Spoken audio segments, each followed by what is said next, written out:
ఆ శ్రీకృష్ణ పరమాత్మ చూపించిన లీలలు అనంతం. అయితే అనంత లీలలలో ఒక దాని గురించి మనం ఇప్పుడు చెప్పుకుందాం. ఒకసారి కృష్ణార్జునులు నగర వీధులలో అలా వెళ్తూ ఉన్నారు. అయితే వారికి ఒక యాచకుడు కనిపించాడు. ఆ యాచకుడిని చూసి జాలిపడిన అర్జునుడు అతనికి ఒక బంగారు మూటను బహుమతిగా ఇచ్చాడు.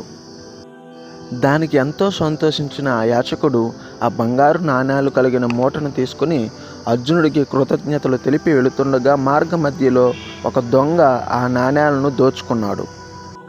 ఆ తర్వాత రోజు కూడా యాచకుడు యోచిస్తుండగా అర్జునుడు చూసి ఏమిటైందని అడిగాడు. దానికి జరిగిందంతా చెప్పాడు ఆ యాచకుడు. దానికి మరింత జాలిపడి ఒక వజ్రాన్ని అతనికి బహుకరించాడు.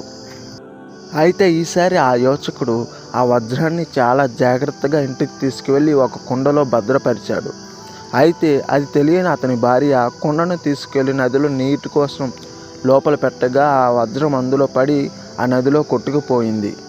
జరిగిన దానిని చూసి బాధపడిన ఆ యాచకుడు ఎప్పటిలానే మరలా భిక్షాటన కోసం వీధుల్లోకి వెళ్ళగా అర్జునుడు చూసి జరిగింది విని ఇతడు ఎంతటి దురదృష్టవంతుడో చూడు బావా అని కృష్ణుడికి చెప్పాడు. ఈ యాచకుడు ఏమి ఇచ్చినను కూడా అతనికి అందడం లేదు. ఇతనికి ఇవ్వడం కూడా వృధా కదా బావా అని కృష్ణుడితో అన్నాడు. లేదు అర్జున, ఇప్పుడు జరిగే గమ్మత్తు చూడు అని చెప్పి ఆ యాచకుడికి 2 బంగారు నాణేలు మాత్రమే ఇచ్చాడు. అయితే 2 బంగారు నాణేలు తీసుకున్న యాచకుడు కృష్ణుడికి కృతజ్ఞతలు తెలిపి వెళుతుండగా మార్గమధ్యలో ఒక జాలరి చేపలను బజారులో అమ్మడం గమనించాడు. అయితే ఆ జాలరి అమ్ముతున్న చేపలలో ఒక చేప గర్భంతో ఉండి కొన ఊపిరితో కొట్టుమిట్టాడుతుంది. దానికి ఆ యాచకుడు, అయ్యా ఈ చేపని నీటిలో వదిలిపెట్టు, ఇది కొన ఊపిరితో ఉన్నది, పైగా గర్భంతో ఉన్నది అని అంటాడు. దానికి ఆ జాలరి, అయ్యా ఇది నా పొట్టకూటు కోసం చేసుకునే వ్యాపారం, దీనిని అలా వృధాగా పోనిస్తే నా కుటుంబం పస్తులుండాల్సి వస్తుంది, కాబట్టి నేను అలా చెయ్యలేను అని అంటాడు. దానికి ఆ యాచకుడు తన దగ్గర ఉన్న 2 బంగారు నాణ్యాలను అతనికి ఇచ్చివేసి ఆ చేపను ఇంటికి వెళ్ళి ఒక నీటి కుండీలో భద్రపరుస్తాడు. అయితే నీటి కుండీలో ఉన్న ఆ చేప గిలగల కొట్టుకోవడంతో ఏమైంది, నీటిలో వేసినా సరే సరైన చలనం లేదని ఆ చేప నోటిలో చూడగా తను పారేసుకున్న వజ్రం కనబడింది ఆ యాచకుడికి.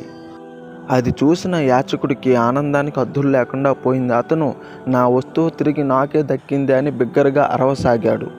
అయితే ఆ సమయంలో అటువైపుగా వస్తున్న దొంగ ఈ యాచకుడు బిగ్గరగా అరవడం చూసి, అయ్యా మీరు అరవకండి, నేను ఒకసారి మీ దగ్గర బంగారు నాణేల మూటను దొంగిలించాను కదా, ఇదిగో తీసుకోండి, మీరు అలా అరిచినట్లయితే నేను రాజుపడ్డట్టుకు దొరికిపోతాను అని చెప్పి ఆ బంగారు నాణేల మూటను అతనికి ఇచ్చివేసి వెళ్ళిపోతాడు. తను పోగొట్టుకున్నవన్నీ తిరిగి దక్కడంతో ఆ యాచకుడు ఎంతో ఆనందపడి సంబరపడసాగాడు.